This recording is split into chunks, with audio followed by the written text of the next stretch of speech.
Sebaik-baik manusia adalah manusia yang bermanfaat untuk manusia lain. Perkenalkan, saya Iga Rafanda Arifano dari RFI Bogor Timur. Alasan saya menjadi relawan filantropi ingin menebar kebaikan untuk umat. Dan salah satu dengan cara mengajak para sahabat dermawan untuk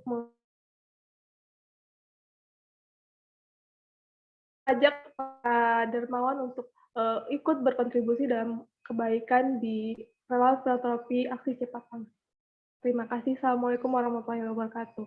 Ya, waalaikumsalam warahmatullahi wabarakatuh. Kita berikan apresiasi dulu buat Mbak Igara yang sudah berani ya mengawali. Biasanya kalau yang awal-awal kan, wah ya pembukaan tuh biasanya lebih deg-degan daripada orang yang kedua, ketiga, dan selanjutnya ya. Saya kasih feedback dulu untuk Mbak Igara Rafanda Arifano ya, cara bagaimana kemudian kita ini anggap latihan tetap presentasi ya, walaupun isinya hanya introduction ya. Teman-teman kalau ingin mengawali sebuah presentasi, tadi kenapa saya pilihkan awali dengan kutipan, ya, awali dengan quotes, maka ketika kita dalam introduction, ya besok sih sebenarnya saya akan jelaskan lebih detail tentang introduction. Dalam pembukaan, maka kita harus menarik perhatian orang. Betul? Maka caranya kita menarik perhatian orang, cara membawakan quotes atau cara membawakan kutipannya ini juga harus penuh dengan perasaan. Ya. Nah, kutipannya tadi yang diambil sama Mbak Igara itu hadis ya? Kutipan hadis ya? Mbak Igara, hadis ya? Iya, benar. Benar, sebaik-baik manusia adalah manusia bermanfaat untuk manusia lain. Oke, itu ada hadisnya kan? Dan pada saat teman-teman ini saya sampaikan dulu apa yang sudah baik dari Mbak Igara ya. Pertama, wah udah berani tuh. Ya, berani dalam artian mengawali ya. Kemudian yang kedua sesuai urutan. Tadi ya saya minta urutannya dari quotes ya, dari kutipan, kemudian perkenalan dan alasan. Ya, itu sudah bagus. Dan apa yang perlu ditingkatkan sama Mbak Igara? Yang pertama adalah pada saat menyampaikan kutipan ya, maka harus jelas. Kutipannya ngambil dari mana? Hadis riwayat, kalau hadis ada riwayatnya ya. Diperjelas ya, diperjelas. Jangan kayak hubungan kita yang nggak jelas ini ya. Ya, gitu ya. Jadi harus jelas ngambil kutipannya Mbak Igara, hadisnya dari mana? Ya, kemudian yang kedua, cara membawakannya jauh lebih dihayati lagi ya, supaya orang oh iya betul, sebaik-baiknya manusia adalah mereka yang bermanfaat bagi orang lain. Nah, seperti itu ya. Kemudian apalagi, untuk alasannya boleh dibuat dalam bentuk poin saja. Ada 3 alasan mengapa saya bergabung dalam relawan filantropi Indonesia. Yang pertama, yang kedua, dan yang ketiga. Supaya orang bisa lebih mengingat. Ingat, pada saat presentasi, audiens kamu harus bisa mengingat apa yang kamu sampaikan. Jadi buatlah dalam bentuk poin. Selebihnya sudah bagus, Mbak Igara. Kita lanjutkan, Mbak Ratna buat yang putra dulu. Untuk yang putra udah ada yang raise hand belum nih? Mana? Oh belum ada yang raise hand. Boleh dipilih nih dengan Ibu. Oh ini nih, Mas Imam Sofyan tadi sudah, ini garuk-garuk apa memang? Ya, saya bingung nih soalnya habis begini-begini terus garuk. Jadi ini udah siap atau gimana nih? Siap. Oh, ya, mohon izin. Ya, silakan. Baik, dipersilakan Mas Imam. Oke, siap. Assalamualaikum warahmatullahi wabarakatuh. Selamat sore, selamat menjelang malam. Salam perubahan. Raih hidup penuh makna, hijrah kehidupan berbenahlah. Itu beberapa dari kata dari saya. Selanjutnya izinkan saya memperkenalkan diri. Saya Imam Sofyan, asal dari Lampung Timur, Lampung, berdomisili di Jawa Timur. Saya ikut public speaking. Yang pertama adalah meningkatkan percaya diri dalam berbicara, baik dalam umum maupun secara personal. Kemudian yang kedua adalah mempermudah menyampaikan ide-ide secara kreatif kepada orang lain. Tidak banyak yang dapat saya sampaikan, mungkin yang masih terpandang dalam saya berbicara di public speaking, hanya itu saja. Mungkin selebihnya minta arahan dari materinya. Terima kasih.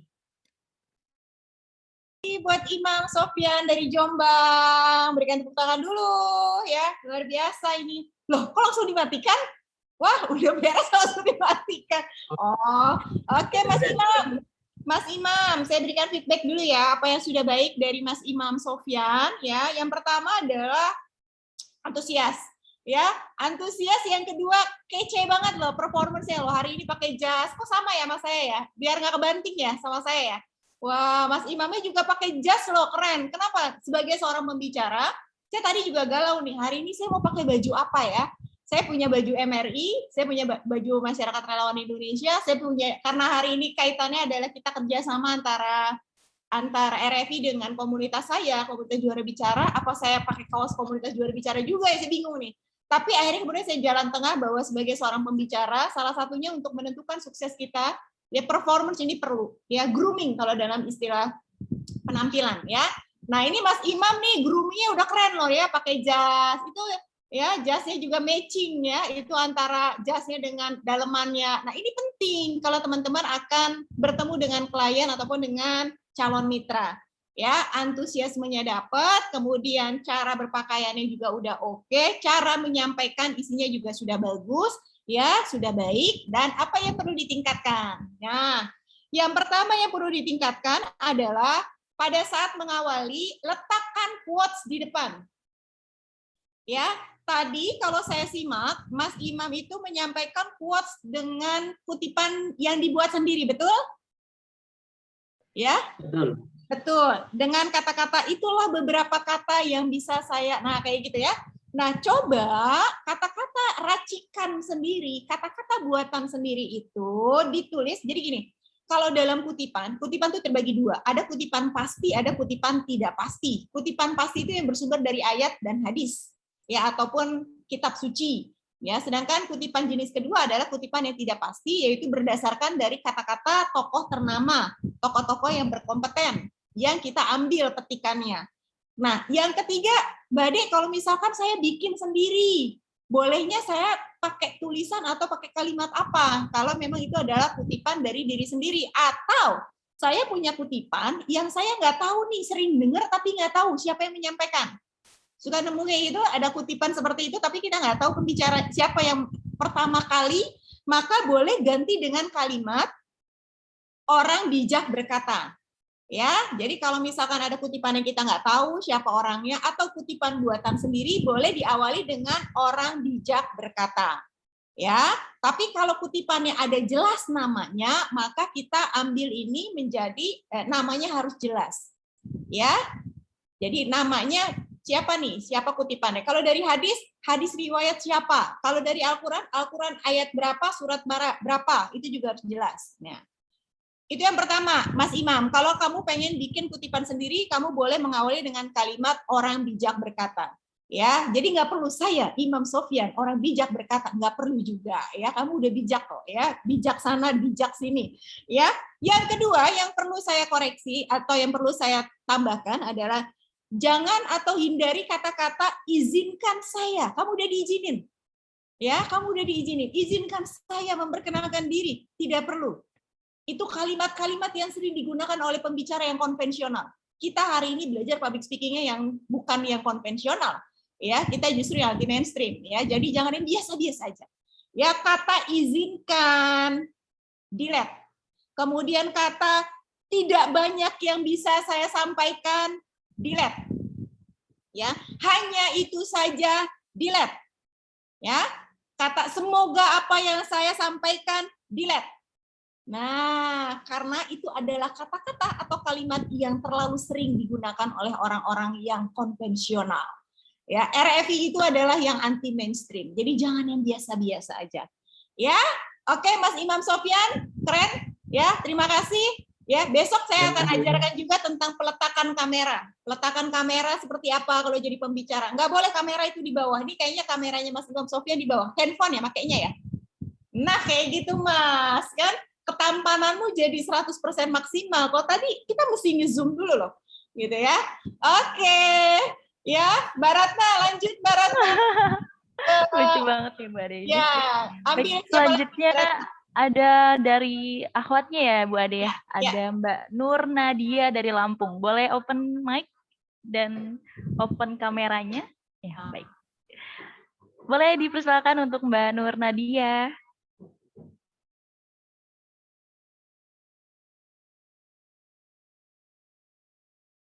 Untuk mic-nya masih di off mic nih. Oke. Bismillahirrahmanirrahim. Khairun nasi anfa'ahum linnas. Hadis riwayat Bukhari. Sebaik-baiknya manusia adalah yang paling bermanfaat. Inna ma'al usri yusra fa inna ma'al usri yusra. Kemudian wal asri innal insana lafi khusri illal ladzina amanu wa amilus sholihat wa tawassaw bil haqq wa tawassaw bis sabr. Perkenalkan, nama saya Nur Nadia dari Bandar Lampung. Alasan saya untuk mengikuti program ini yang pertama, sesuai dengan RFI, yaitu filantropi yang bekerja atau bergerak dalam care for humanity, yaitu kemanusiaan, peduli kepada sesama manusia. Yang kedua, memanusiakan manusia. Yang ketiga, mengatasi masalah sosial yang ada pada Indonesia di saat ini. Dan yang terakhir adalah mewujudkan peradaban dunia yang lebih baik lagi. Demikianlah yang bisa saya sampaikan. Kurang dan lebih saya mohon maaf. Wassalamualaikum warahmatullahi wabarakatuh. Waalaikumsalam warahmatullahi wabarakatuh. Oke, terima kasih Mbak Nur Nadia dari Lampung. Ya, luar biasa ya kita ya kalau belajar online ini ya dari berbagai kota. Kenapa masih ngelus-ngelus dada? Ya? Saya mau jatuh. Oh, masih deg-degan gitu ya. Rasanya mau jatuh katanya Mbak Ade. Rasanya hatinya hancur berantakan enggak ya? Terima kasih Mbak Nur Nadia. Ya, silakan berikan sedikit feedback buat Mbak Nur Nadia yang sudah perform. Apa yang sudah baik dari Mbak Nur Nadia? Yang pertama adalah openernya powerful. Ya, tadi ada petikan dari kitab suci Al-Quran, ada juga dari hadis. Openernya sudah powerful, saya suka. Kemudian ada pijar counting. Ya, ada beberapa alasan mengapa saya menjadi relawan RFI. Yang pertama, yang kedua, yang ketiga. Menggunakan tangan untuk berhitung itu diistilahkan dengan pijar counting dalam public speaking. Ya, ini yang sudah menarik gitu ya. Sudah bagus dan kemudian cara membawakannya tenang. Ya, seperti ya ini tenang-tenang menghanyutkan tiba-tiba closing nih ya. Jangan-jangan nanti ya akun RFI-nya sudah ini nih. Wah, keren-keren Mbak Nur tuh kata teman-temannya. Nah, kemudian apa yang perlu ditingkatkan sama Mbak Nur? Yang pertama, ya, kalau kita ingin menetralisir rasa takut kita, menetralisir rasa grogi kita, ya, jangan lakukan di hadapan audiens. Nah, tadi kan sebelum bicara tuh sudah kelihatan tuh ya. Jangan, kenapa? Ini rahasia kita. Rahasia antar kita dengan audiens ditutup. Ya, kita takut, yes, karena kita semua memiliki rasa takut, kita memiliki rasa grogi, semua iya. Tapi jangan ditunjukkan, oke? Ini rahasia kita saja. Kemudian yang kedua adalah, ya, jadi tadi ya cukup disimpan. Ya, kalau tadi masih grogi sedikit, boleh matikan dulu layarnya, kemudian buka lagi. Jadi pas lagi ngelus-ngelus dadanya tuh nggak kelihatan, ya. Jangan. Format kami itu ditunjukkan ke hadapan audiens. Jangan, ya, itu rahasia kita ya, rahasia perusahaannya seorang pembicara. Kemudian apa yang perlu ditingkatkan adalah untuk opener, untuk kalimat pembuka, tadi kan ada kutipan ya, ada kitab suci ya, petikan dari Al-Qur'an maupun hadis, maka pilih saja. Jangan semua diborong. Ya, pilih mau yang mana, satu saja. Mbak Ade, kenapa harus satu? Besok saya jelaskan. Dalam presentasi itu ada durasi waktu. Introduction berapa menit, ya, berapa persentasenya, berapa persen, kemudian body isinya berapa persen, kemudian closingnya berapa persen. Jadi jangan semuanya diborong di opener, di introduction. Ya, pilih satu saja. Ya, pilih satu saja. Kemudian yang berikutnya yang perlu saya tambahkan lagi adalah, nah ini masih kebiasaan nih ya, para teman-teman nih sering sekali dengan menggunakan kurang lebihnya, saya mohon maaf. Emang kenapa? Salah apa, Bu? Ya, minta maaf terus belum lebaran. Ya, nanti aja minta maaf ya. Jangan menggunakan atau jangan terlalu sering. Idealnya malah jangan meminta maaf. Dalam dunia public speaking ada mungkin agak-agak ekstrim ya. jangan meminta maaf kepada audiens. Kalau teman-teman salah dalam menyebutkan kata-kata, teman-teman salah dalam mengambil data, ya misalkan lagi presentasi data tentang perolehan apa nih, misalkan persentase apa, misalkan perolehan penerima manfaat yang diterima ya oleh masyarakat kita disampaikan kepada dermawan, kemudian kita salah. Ya, jangan gunakan kata mohon maaf, tapi gunakan kata saya ulangi. Ya, gunakan kata saya ulangi. Jangan menurunkan kredibilitas kita sebagai seorang pembicara. Ya, nah, kok gitu sih Mbak Ade? Berarti kita ini dong arogan, bukan, ya. Kalau kita terlalu sering menggunakan kata maaf, ya, yang pertama adalah kita jadi mengecilkan peran kita sendiri sebagai seorang pembicara. Memang kita pasti semua nggak ada orang yang perfect, ya. Saya pun kadang-kadang masih juga salah ya dalam menggunakan data dan sebagainya. Ya, cukuplah tidak perlu ada pengakuan. Tidak perlu ada pengakuan, apalagi di akhir kalimat seringkali kan pembicara ya saya mohon maaf ya kalau selama apa yang saya sampaikan dan sebagainya itu akan mengurangi performa kita sebagai seorang pembicara. Ya, jadi selebihnya Mbak Nur Nadia keren. Ya luar biasa ini. Wah. Ya, Mbak Ratna, ya kita lanjut ke satu orang lagi yang putra, boleh? Siapa? Saya pengen yang laki-laki dulu. Oh, Muhammad Iqbal. Iqbal? Nah, Iqbal sudah siap. Ya, buat yang belum dapat, kita latihan minggu depan, nanti saya kasih kesempatan lagi ya. Ini karena waktunya kan teman-teman mau ada sesi tanya jawab juga sepertinya ya. Muhammad Iqbal dulu. Ya, silakan Iqbal. Mic-nya boleh dinyalakan, Iqbal. Silakan Mas Iqbal untuk ya. Baik, silakan Mas Iqbal. Bismillahirrahmanirrahim. Assalamualaikum warahmatullahi wabarakatuh. Jika kalian berbuat baik, sesungguhnya kalian berbuat baik bagi diri kalian sendiri. Quran surat Al-Isra ayat ke-7. Ya, berdasarkan kutipan dari firman Allah sudah dijelaskan bahwasanya kita berbuat baik bahwa itu balasannya kita juga berbuat baik bagi diri kita sendiri.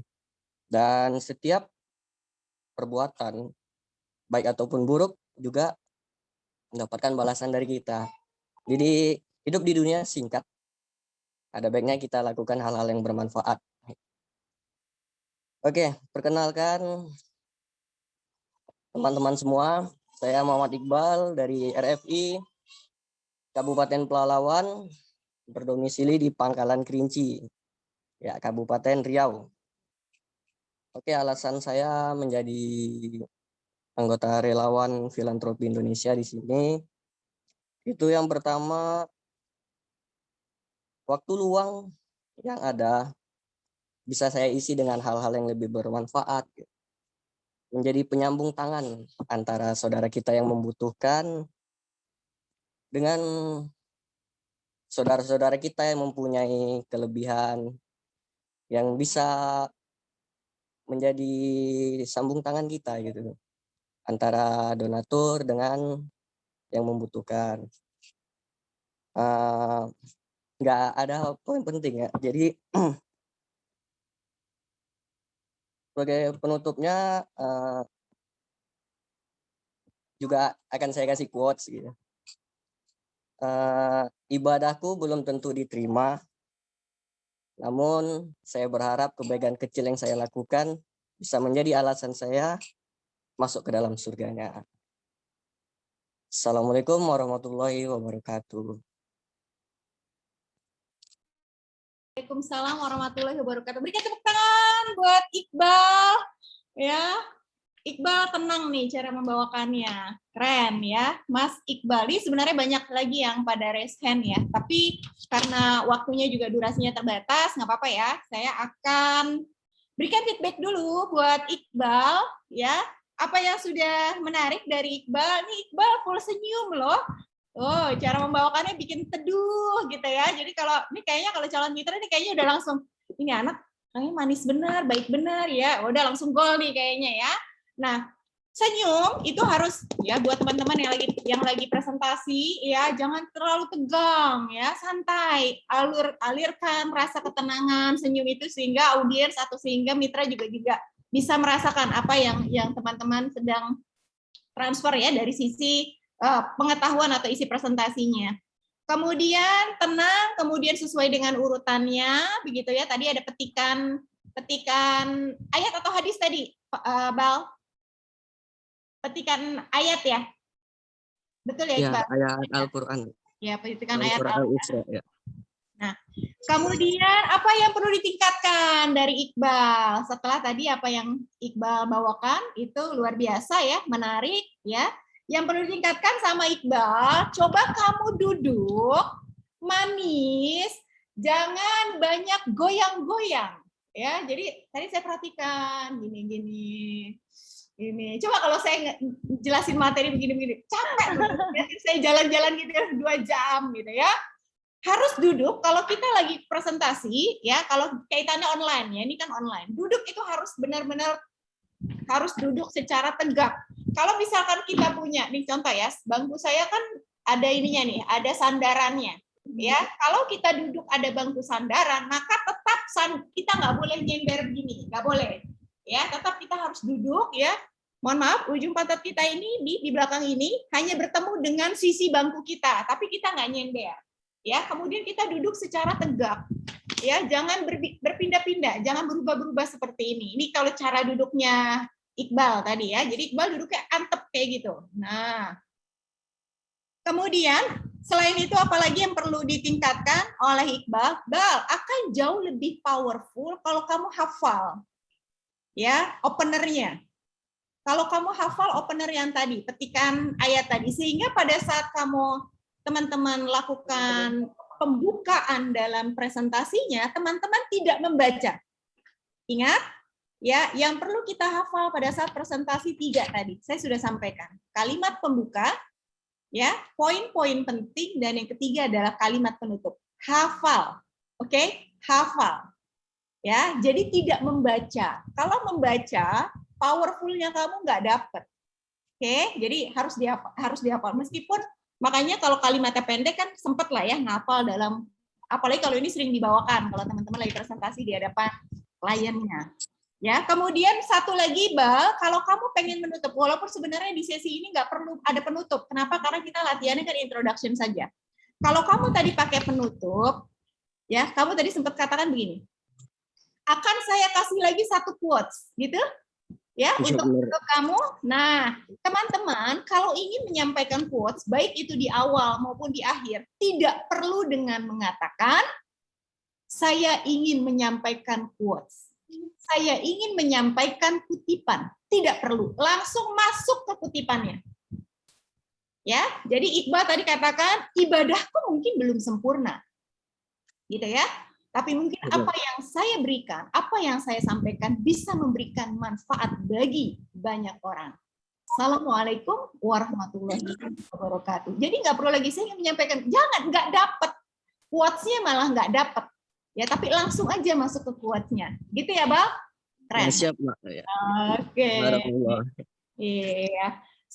Ya, jadi ibaratnya kita sudah latihan 2 peserta ikhwan dan 2 peserta akhwat. Walaupun idealnya kalau workshop public speaking semuanya harus latihan, ya. Namun apa daya, ya, durasi waktu, gitu ya. Boleh nih ya, Ibu Ade di sesi kedua boleh dilanjut ya, Ibu Ade. Boleh, ya? Boleh. Nanti sesi kedua beda lagi latihannya, lebih seru. Beda lagi. Lebih baik. Ya. Dipastikan untuk teman-teman yang sudah hadir di sesi 1 ini harus hadir lagi ya Ibu Ade ya di sesi kedua. Betul. Jangan sampai nggak hadir di sesi kedua ya. Nah, baik. Selanjutnya ini boleh masuk ke sesi tanya jawab Ibu Ade? Boleh, silakan. Boleh, baik. Untuk pertanyaannya ingin dibataskan untuk berapa pertanyaan Ibu Ade? Terkait dengan durasi waktu aja. Kalau saya waktunya kalau sudah masih ada boleh langsung tanya, dan langsung tanya 1 pertanyaan langsung saya jawab aja. Jadi nggak usah disimpan-simpan ya. Oke, baik. Untuk teman-teman atau sobat movers yang ingin bertanya terkait dengan penjelasan disampaikan oleh Bu Ade tadi, boleh raise hand. Wow, ini yang raise hand tadi mau praktis kayaknya ya. Yang ingin bertanya ada Mas Alexander Mensi, boleh open mic-nya. Silakan Mas. Oke, terima kasih Kak Ratna. Baik, Bu Ade, terima kasih materinya keren banget. Ini apa materinya bisa saya aplikasikan nanti ke teman-teman yang lainnya. Pertanyaan saya simple, Bu. Kan terkadang ketika kita menjadi seorang public speaking, bertemu dengan kondisi yang apa ya, menyulitkan. Misalkan kita ketemu dengan audiens yang apa ya, sulit mungkin, atau misalnya susah diarahkan, susah untuk dikontrol, atau mungkin secara jokes, humor kita nggak masuk, nggak nyampe, sehingga penyampaian kita terkadang apa ya, nggak maksimal gitu. Itu kira-kira ada nggak, Bu, tips and triknya yang harus kita lakukan ketika bertemu dengan audiens yang susah atau sulit kayak gitu, Bu? Thank you, Bu Ade. Makasih ya Mas Alexander Mensi atas pertanyaannya. Ya, tadi Mas Alexander bertanya, Mbak Ade gimana ya kalau misalkan kita ya sebagai seorang pembicara harus berhadapan dengan berbagai karakter audiens gitu ya. Salah satunya adalah audiens yang agak sulit untuk diarahkan begitu ya. Jadi kadang-kadang nih, teman-teman sekalian, ketika teman-teman ingin tampil dalam presentasi, ada tips ya, ada tips yang harus dikuasai. Apa saja? Yang harus dikuasai ada 4K yang harus kita kuasai untuk sukses dalam presentasi. Yang pertama adalah kuasai audiens Anda. Betul yang Mas Alexander tanyakan, ya, bahwa audiens itu adalah yang pertama kali harus kita kuasai. Ya, kemudian yang kedua yang harus kita kuasai juga untuk bisa sukses presentasi adalah kuasai topik. Nah, sudah kuasai audiens, maka teman-teman juga harus menguasai topik. Ya, harus ya bisa mengerti, memahami, dan sehingga pertanyaan apapun terkait tentang yang disampaikan oleh teman-teman itu nanti bisa dijawab. Ya, kemudian yang ketiga adalah kuasai teknik cara penyampaian. Kuasai audiens udah. Ya, kuasai topik sudah. Maka kuasailah teknik-teknik penyampaian. Cara membawakannya seperti apa supaya lebih menarik, supaya nggak membosankan, ya, supaya bisa diterima dengan baik oleh audiensnya. Dan yang keempat yang harus dikuasai adalah kuasailah alat bantu. Kalau teman-teman presentasi dengan menggunakan Infocus, ya, atau teman-teman presentasinya apa nih, online atau offline? Kalau online, maka teman-teman akan presentasi dengan menggunakan apa? Oh, dengan link Zoom. Maka teman-teman harus terbiasa juga cara share screen seperti apa, gitu ya. Kemudian pengen menulis seperti apa, ini juga harus sudah latihan dulu. Nah, 4K ini. Nah, kalau kita bahas kembali yang pertama, maka audiens adalah orang yang pertama kali atau mereka yang harus betul-betul kita pahami dan kita mengerti, ya kan. Kalau dalam teknik sukses melakukan komunikasi, yang pertama adalah mengerti audiens. Nah, bagaimana cara kita menguasai audiens? Maka kita harus kenal betul berbagai macam karakter audiens. Tidak semua audiens itu nurut, gitu ya, atau tidak semua audiens itu menyenangkan. Ada mereka audiens, saya juga pernah ya ada dalam situasi di mana audiens saya ngetes, apalagi mereka senior ya, secara umur, secara pengalaman. Saya terakhir bicara di Kementerian Pertanian, itu ada pertanyaan-pertanyaan yang kalau kita nggak siap mental, ya kita tuh kayak lagi dijatuhkan gitu. Aduh, apa sih kalau yang kamu sampaikan kesannya begitu ya. Jadi teman-teman sekalian, menguasai audiens, maka salah satunya juga adalah pahami bahwa audiens ini punya banyak karakter, punya banyak jenis-jenis audiens. Ada jenis audiens yang memang tipikalnya pengen bikin rusuh aja ada. Ya, pengen pokoknya, apalagi kalau dia punya lebih banyak pengetahuan dan pengalaman dalam bidang kita. Tetapi ya, yang paling penting adalah bagaimana cara kita menghandle-nya, kan itu. Ya, sebagai seorang pembicara nggak boleh baper. Ya, nggak boleh baper, tapi juga tidak boleh tidak tegas. Maksudnya gimana sih, Mbak Ade nggak boleh tidak tegas? Contoh ya, saya pernah waktu itu saya diundang oleh Kementerian Keminfo ya, acara Keminfo, tapi saya waktu itu bukan sebagai pembicara. Saya sebagai undangan juga, saya bukan sebagai pembicara. Ada salah seorang pembicara yang dia bicara waktu itu bulan puasa. Dia ada bicara di akhir acara. Ya, di akhir acara dan jam-jam buka puasa. Ya, bisa dibayangkan detik-detik pada saat si pembicara ini menyampaikan Iya, detik-detik menjelang berbuka. Kebayang dong, menjelang berbuka pada panik, udah dapet takjil atau belum, es teh manis belum ada, kurma mana, ya, lontong belum ada, gorengan belum ada, ibu-ibu panik semua. Ini pembicara bagus banget sebenarnya. Bagus banget. Saya suka dengan cara beliau menyampaikan. Masih anak muda berbicara tentang entrepreneur, waktu itu bicara tentang digital marketing. Ya, tetapi sebagus-bagusnya pembicara, kalau dia tidak menerapkan rules, aturan main, aturan yang ada di dalam presentasi kita, maka dia bisa kemudian mengajak orang keluar dari situasi belajar tadi. Nah, makanya kenapa dalam pada saat presentasi, kalau kaitannya teman-teman bicara secara umum ya, kalau tadi pertanyaan Mas Alexander ini kan berarti kan audiens ini macam-macam nih, ada yang gayanya agak nyeleneh kayak tadi. Maka bingkailah presentasi kita dengan aturan main. Ya, misal Bapak boleh bertanya, tetapi pertanyaan akan kita lakukan di sesi akhir presentasi saya. Sepakati. Ya, sehingga tidak ada pada saat Mas Alexander presentasi, ada yang orang-orang yang berusaha mengalihkan, mendistrak kita. Nih kita kadang-kadang suka kalau dialihkan suka akhirnya ngeblank. Begini nih kejadian-kejadian lagi presentasi, ada mereka-mereka yang dikit-dikit komentar ya, dikit-dikit nyeletuk gitu ya. Buatlah aturan main, rules-nya. Ya, aturan mainnya seperti apa? Kreativitas saja boleh macam-macam. Misalkan aturan main ke handphone. Ya, Bapak Ibu sekalian, ya, dalam beberapa jam ke depan, kalau apa yang ingin saya sampaikan, kita sama-sama mungkin untuk silent-kan, tapi tidak dimatikan, silent-kan. Ya, ini aturan main juga, ya, supaya apa yang nanti disampaikan sama Mak Alexander, mereka tetap fokus. Dan misalkan apa tadi, pertanyaan-pertanyaan nanti kita lakukan di akhir acara, ya, di akhir sesi penyampaian. Nah, rules ini menolong, Mas, menolong. Ya, sedikit banyak menolong ketika ada audiens yang pengennya gangguin pada saat kita presentasi. Dan pemegang tertinggi komando mic ya, ini mic ya. Kalau kita kan komandonya mic ya sebagai seorang speaker. Komando tertinggi mic itu ada di kita. Kita tidak bisa menyalahkan audiens, tapi kita yang mengontrol audiens. Ya, jadi kita nggak bisa nyalahin, tadi tuh gara-gara dia tuh ya presentasi saya jadi berantakan. Nggak bisa. Tetap kita yang megang kontrol. Ya, tapi yang paling penting adalah rules dipegang, no baper-baper gitu ya. Tegas harus, nggak boleh nggak tegas. Pembicara kalau nggak tegas kayak tadi saya bilang, pembicara digital marketing bagus banget tapi presentasinya berantakan, gagal total karena dia tidak menerapkan aturan. Ya udah ibu-ibu pada sibuk nyari gorengan daripada menyimak apa yang dia sampaikan. Seperti itu ya, Mas Alexander ya, bikin rules pada saat presentasi ya. Oke, sama-sama. Lanjut, Mbak Ratna. Terjawab ya, Mas Alexander. Ya. Makasih ya, Bu. Ya, baik. Sama-sama. Alhamdulillah. Baik, Bu Ade, untuk penanyanya, kita dua penanya lagi ya, Bu Ade ya.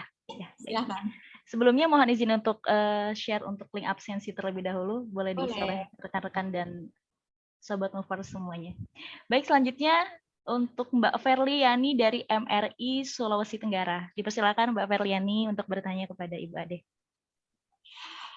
Baik, terima kasih, Kak. Sama-sama. Ya, bismillah, assalamualaikum warahmatullahi wabarakatuh. Perkenalkan, nama saya Verliani dari Kendari, Sulawesi Tenggara. Baik, adapun pertanyaan saya, bagaimana sih cara public speaking ketika saya berbicara di depan audiens yang saya tidak kenal itu saya bisa, tapi ketika saya berbicara di audiens yang saya kenal, misalnya ada teman-teman di situ, seketika itu saya gugup, blank, gitu. Mungkin itu saja pertanyaannya. Saya kembalikan. Ya, terima kasih Mbak Verliani. Ya, ini terbalik ya. Dari pertanyaan Mbak Verliani seringkali malah kita terbalik. Kita kalau di hadapan orang yang kita nggak kenal, begitu ya Mbak ya, kita malah pede begitu ya. Tapi kalau misalkan berbicara di hadapan orang-orang yang kita kenal gitu ya, malah kita jadi ngeblank gitu ya, karena kita khawatir ya diketawain, kemudian khawatir ya diolok-olok dan sebagainya gitu ya. Teman-teman, dalam public speaking tadi ada pola pikir yang kedua, yaitu tentang kualitas datang dari kuantitas ya. Banyak berlatih untuk berbagai macam level audiens kita. Berbicara di hadapan jumlah yang sedikit, berbicara di hadapan jumlah yang jauh lebih banyak, berbicara hari ini di kelompok puluhan orang, besok berbicara di hadapan ratusan orang, ribuan orang. Semakin sering kita berbicara dan kita naikkan terus level audiens kita, maka kita akan siap di segala kondisi apapun. Nah, termasuk ya teman-teman juga harus mulai banyak berlatih berbicara baik di hadapan teman-temannya sendiri maupun di hadapan katakanlah orang-orang yang justru tidak kenal. Nah, kasus yang disampaikan sama Mbak Ferliani ini biasanya orang mengalami dua kejadian. Bisa semakin lebih percaya diri ketika berbicara di hadapan orang yang dia kenal.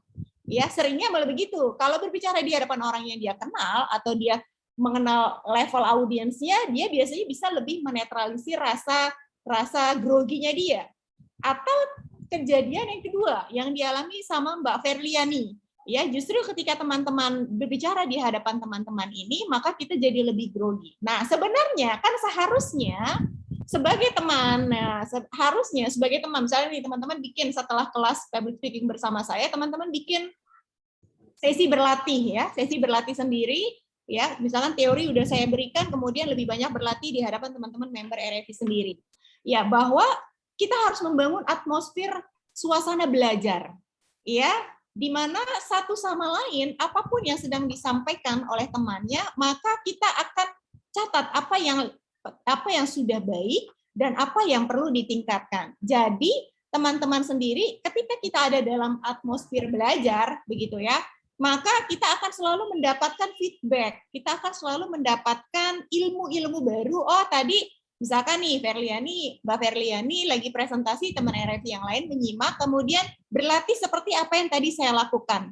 Menganalisa temannya, oh tekniknya sudah sesuai. Semua yang diajarkan sama Bu Ade sudah dipakai semua sama Mbak Ferliani. Ya, teknik sudah, cara membawakan sudah bagus. Dan kemudian apa yang perlu ditingkatkan? Nah, jadi kalau misalkan kaitannya ini, semoga teman-teman yang tadi dimaksudkan sama Mbak Ferliani bukan teman-teman sesama teman-teman RFI ya. Seharusnya sesama teman-teman RFI kita harus saling support. Kita harus saling mendukung proses pembelajaran kita supaya kita bisa jadi jauh lebih maju. Mudah-mudahan bukan teman-teman RFI di sini, tapi mungkin teman-teman di sana yang kadang-kadang ya ada orang yang selalu siap belajar dan ada orang-orang yang tidak siap belajar. Ya, orang-orang yang siap belajar adalah orang-orang yang dia selalu siap untuk diberikan feedback dan sebagainya. Dan Mbak Ferry ini santai aja, ketika ada teman-temannya yang mentertawakan, ingat apa yang tadi saya sudah sampaikan di pola pikir yang tepat yang ketiga. Ya, orang pintar akan ngajarin, orang bodoh akan mentertawakan. Bukan berarti temannya bodoh-bodoh, bukan ya, jangan disampaikan juga ya lu pada bodoh-bodoh belum tentu lu bisa kayak gue, enggak ya, tetapi maksudnya ini untuk menetralisir ya rasa grogi kita. Jadi jangan justru malah kita ngeblank ya, jangan justru malah kita grogi di hadapan teman-teman sendiri. Bahwa apa yang Mbak Ferliani lakukan itu sudah lebih terdepan dibanding mereka-mereka yang hanya bisa mentertawakan di belakang. Ya, mindset ini harus selalu dibangun. Kita nggak selalu bisa ya mendapatkan respon sesuai yang kita inginkan, tetapi bagaimana cara kita merespon itu yang bisa kita lakukan. Ya, ada orang yang meresponnya dia ketawa, ada orang yang meresponnya dengan dia memberikan mengajari kita. Kita nggak bisa mengontrol respon orang masing-masing. Yang paling penting adalah bagaimana cara kita merespon teman-teman kita. Kalau kitanya kebawa dengan cara mereka, maka nanti bukan proses belajar yang akan kita dapatkan. Kita nggak akan lagi berani untuk ngomong di hadapan teman-teman. Saya justru lebih banyak belajar di hadapan teman-teman, sehingga apa? Kemudian level-level audiens tadi saya tingkatkan, tadi yang saya bilang. Kita punya komunitas pembelajaran. Jadi teman-teman harus saling belajar. Saya punya komunitas teman-teman trainer, yang dimana teman-teman pada saat mereka presentasi saya kasih feedback, gantian saya yang presentasi teman-teman saya kasih feedback. Jadi begitu. Kalau ada teman-teman yang seperti itu, maka mereka tidak siap menjadi teman-teman kita untuk selalu belajar. Boleh pilih teman-teman yang siap untuk selalu belajar, ya. Jadi saling support, gitu ya. Mbak Ferliani, tetap semangat, ya, tetap semangat. Tetap semangat ya Mbak Ferliani. Alhamdulillah nih mendapatkan support langsung dari Mbak Ade Riatin. Bagaimana Mbak Ferliani? Masya Allah, syukran, jazakillahu khair. Baik, terjawab ya Mbak Ferliani. Ya, Ya, baik, alhamdulillah. Selanjutnya Mbak Ade, pertanyaan terakhir dari ya ini sudah chat box dari awal Mbak Ade ya, tapi ini mungkin akan disampaikan langsung juga oleh Mas Hasan Arif Effendi. Silakan Mas Hasan. Oh ya, silakan. Mana Mas Hasan? Oke.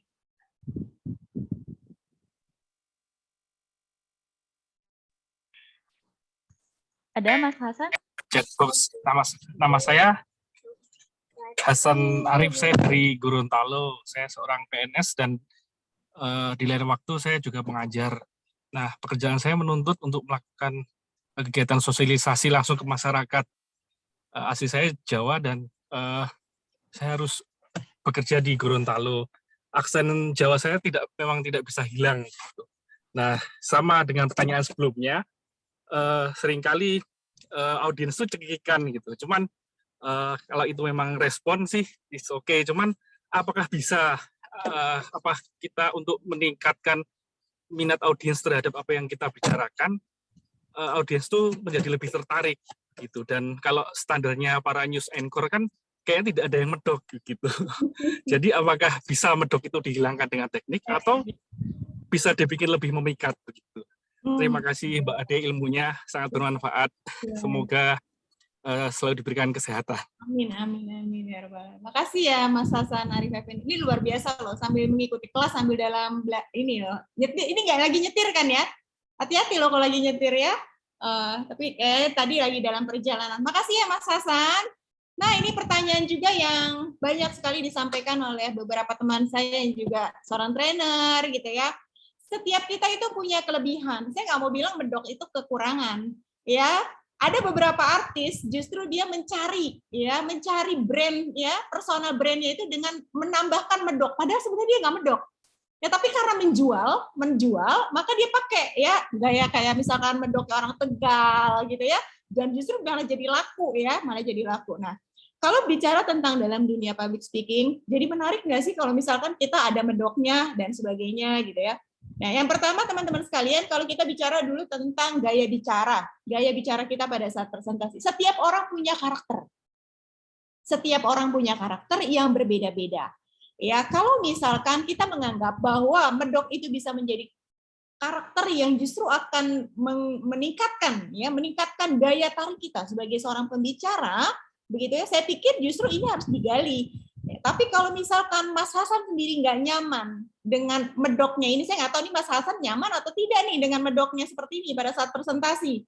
Ya kan, kalau misalkan merasa nyaman, justru ini karakter asli saya Mbak Ade.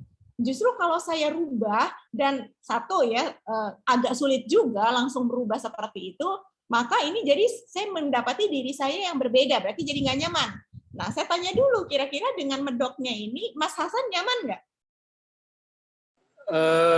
Jauh ini. Ya, lebih nyaman kalau medok sih sebenarnya. Oh, kan? Yang penting kan kita nyaman dulu ya. Nah, jadi santai aja, Mas. Jadi gini, kalau bicara tentang karakter atau warna suara, setiap orang kan beda-beda gitu ya. Jadi saya nggak mau bilang bahwa menjadi seorang public speaker, menjadi seorang pembicara, suaranya harus yang bagus, suaranya harus yang merdu, gitu ya. Suara itu udah kayak pembawa berita, seperti para penyiar, enggak. Karena berbicara kalau kita misalkan di hadapan banyak orang, berbicara dalam dunia public speaking, yang paling penting adalah bukan tentang warna suaranya. Apakah suaranya merdu atau enggak? Ya, walaupun sebenarnya itu akan jadi lebih mendukung sih, ya. Tetapi jangan membuat kita jadi down. Ya, saya ada teman yang pada saat dia latihan public speaking suaranya cempreng dan kemudian diketawain sama teman-teman yang lain. Terus gimana ya caranya supaya bikin suaranya nggak cempreng? Saya katakan, Ibu, tenang saja. Ibu kan nggak harus menjadi seorang penyanyi ya dalam public speaking. Yang paling penting itu adalah besok kita belajar dalam bahasa tubuh ya. Salah satunya adalah suara. Ya. Yang paling penting kalau dalam public speaking itu bukan merdu atau tidaknya suara Anda. Tapi yang paling penting adalah intonasi, ya, cara membawakan, naik turunnya suara, kemudian bagaimana kita berbicara seperti seorang storyteller, ya, bagaimana cara kita bisa mendramatisasi sebuah cerita dengan cara berbicara kita, gitu ya. Jadi kalau kaitannya misalkan suaranya cempreng, suaranya kayak misalkan Mas Hasan nih medok dan sebagainya, kalau sepanjang nyaman lakukan saja. Kalau tidak nyaman, misalkan melihat respon yang nggak enak dari audiensnya, maka kita harus belajar untuk pelan-pelan merubah. Saya katakan pelan-pelan merubah, gitu ya. Karena ketika gini Mas, nggak setiap orang bisa langsung menemukan karakternya sebagai seorang pembicara. Saya butuh bertahun-tahun mencari karakter seorang Ade Riyatin seperti apa. Dan karakter kita tidak harus sama. Kalau bisa, ya kalau bisa ya harus bisa, kita harus punya karakter sendiri. Ya, jadi kalau misalkan Mbak Ade, misalkan saya pernah ada beberapa audiens saya katakan, Mbak Ade kok kayak Mary Riana, kalau lagi ngomong saya bilang, oh tidak, setiap orang punya karakter sendiri. Kalau Mas Hasan udah ketemu karakternya dengan gaya medoknya dan orang gampang, dan oh itu pasti tuh Mas Hasan tuh yang ngomong tuh, berarti ya ini sudah poin.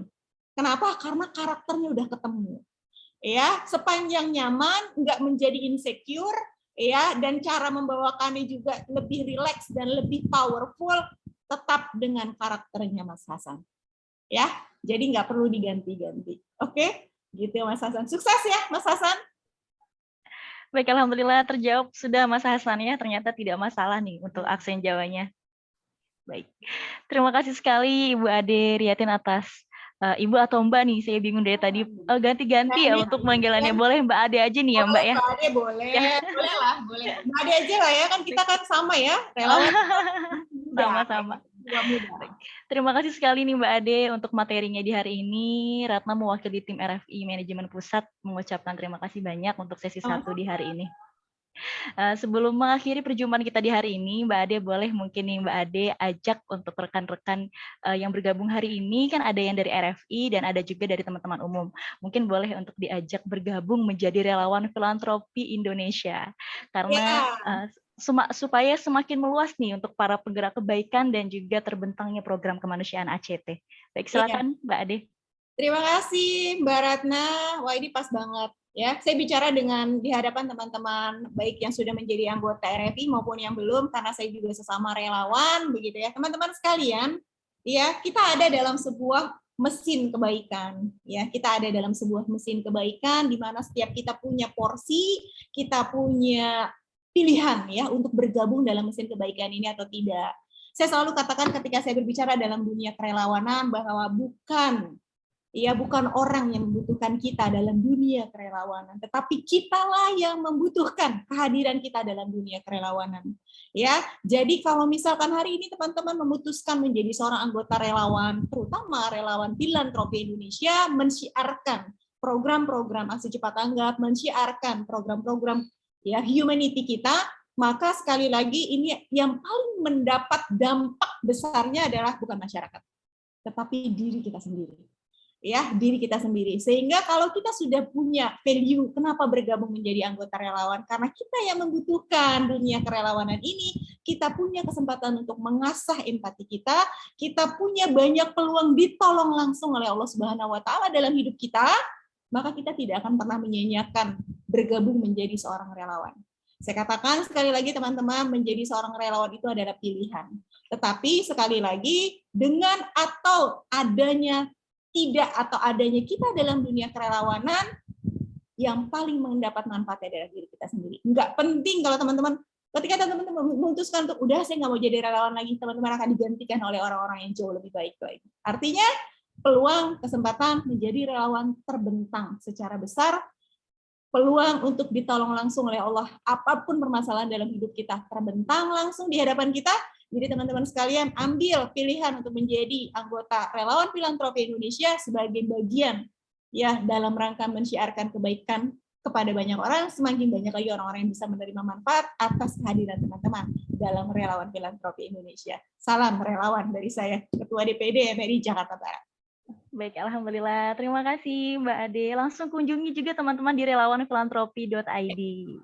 Dan teman-teman boleh juga nih mengirimkan testimoninya hari ini, materi bersama Mbak Ade, boleh di post di Instagramnya masing-masing dengan tag @relawan.filantropi. Nanti untuk testimoni terbaiknya akan kami repost nih di feed atau di story IG @relawan.filantropi. Mungkin Mbak Ade nanti juga boleh nih ajak komunitas juara bicaranya untuk join bareng juga bareng RFI ya Mbak Ade. Nanti kita kolaborasi lagi nanti ya, kita ya. Baik, terima kasih Bu Ade. Kami ucapkan sekali lagi. Sama-sama. Sampai jumpa di sesi 2. Sebelumnya kita mau ada foto-foto nih, Bu Ade.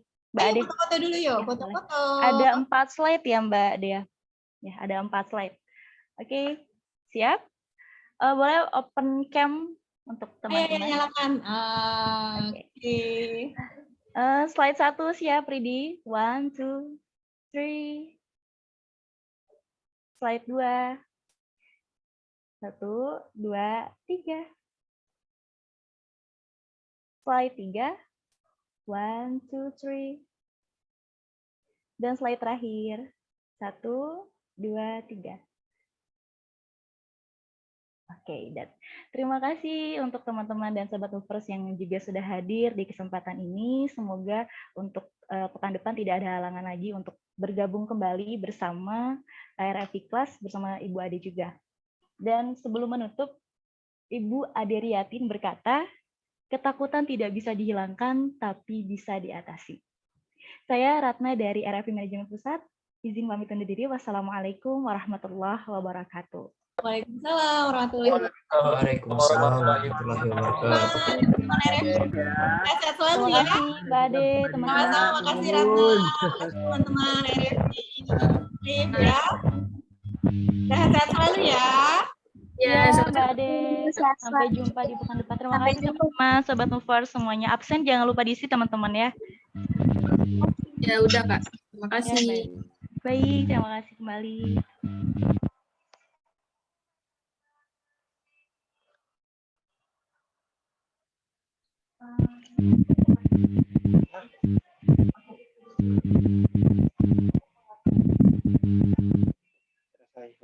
Bye-bye teman-teman semuanya. Selamat sholat asar. Jangan lupa hadir lagi untuk di pekan depan ya teman-teman ya. Yang belum praktis, belum dapat kesempatan praktis, nanti bisa langsung praktis lagi di pekan depan. Ya. Thank you.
Apa?